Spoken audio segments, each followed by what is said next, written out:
ഇന്നത്തെ വീഡിയോ എന്ന് വെച്ചിട്ടുണ്ടെങ്കിൽ നമ്മൾ സ്റ്റേക്ക് ഉണ്ടാക്കാൻ വേണ്ടി പോവാണ്. അതായത് ബീഫ് സ്റ്റേക്ക്. നമ്മളിന്ന് എടുത്തേക്കുന്ന സ്ട്രിപ്പ് ലോയിൻ സ്റ്റേക്ക് ആണ്. ഇതെന്ന് വെച്ചിട്ടുണ്ടെങ്കിൽ വാരിയലിനടുത്തുള്ള ടെൻഡർ ലോയിൻ എന്ന് പറഞ്ഞൊരു മസിലിനടുത്തുള്ള ഒരു പോർഷൻ ആണ്.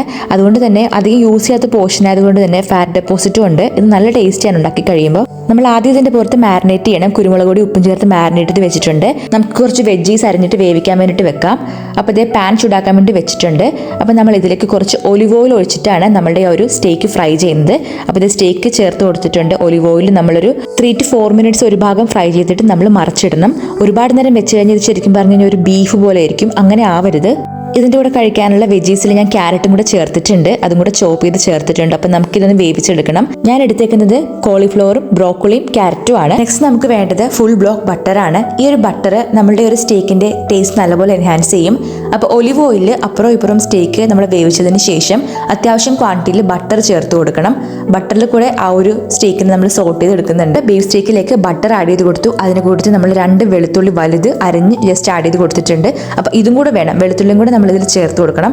എന്നാലാണ് ആ ഒരു ടേസ്റ്റ് എല്ലാം കൂടെ വരുന്നത്.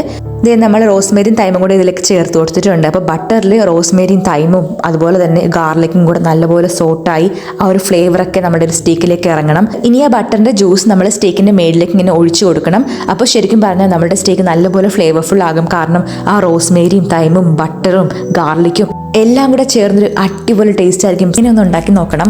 ഇതെന്തായാലും വേർത്തായിരിക്കും. നിങ്ങൾ വൺസ് ട്രൈ ചെയ്ത് കഴിഞ്ഞാൽ നിങ്ങൾ പിന്നെയും ഉണ്ടാക്കും. അത് മാത്രമല്ല, നമ്മൾ ഇന്ത്യൻ ഡിഷസ് ഉണ്ടാക്കുന്ന അത്രയും പാടുമില്ല.